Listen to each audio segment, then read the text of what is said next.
on arrive par exemple ici, on repart sur des bases qui sont les CV, les lettres de motivation, les présentations.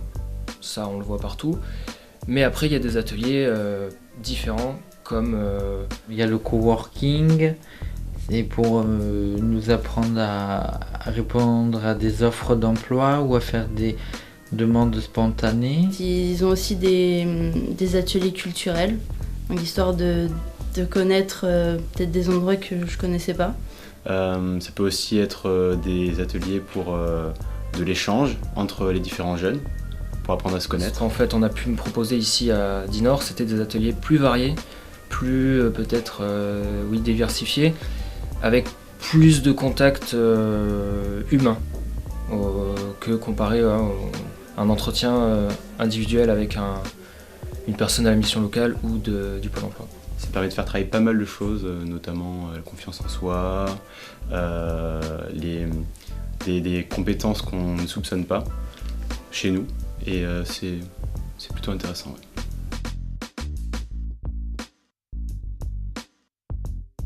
Eh bien, il y a eu le café d'intérim par exemple ce mardi, où c'était lié aussi avec les youtubeurs de l'intérim. Donc en fait, le café d'intérim, on faisait intervenir des professionnels, des recruteurs, d'agences et des jeunes qui arrivaient.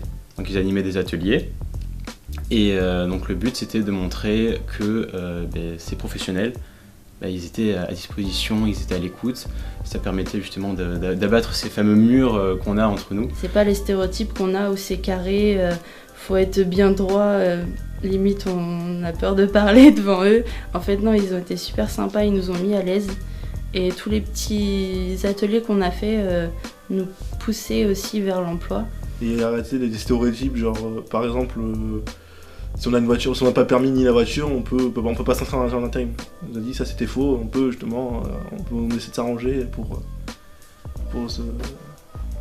un peu grossier, de se démerder pour que l'intérimaire vienne travailler. Quoi. Et on a pu aussi déposer nos CV en fait. Il y avait une dizaine d'agences sur place. Et je sais que moi personnellement j'ai été recontactée le lendemain par une. Et là encore aujourd'hui par une autre pour des rendez-vous ou des missions d'intérim qui vont débuter la semaine prochaine. Très rapidement en fait.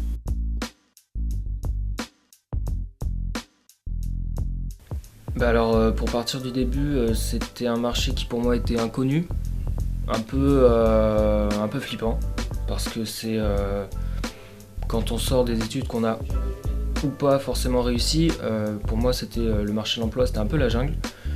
Donc c'est vrai qu'en rejoignant l'IEJ, on aborde les choses plus concrètement, avec plus de temps, c'est quelque chose... On nous laisse le temps en fait, on nous laisse prendre le temps avec différentes personnes. Et donc de un, ça m'a rassuré, ça m'a permis de reprendre un rythme que j'avais perdu. Et effectivement une plus grande envie de me lancer dans le marché de l'emploi, avec plus d'assurance, dans le sens où on a acquis des connaissances pendant ces formations, ces ateliers, donc très positif dans le fond.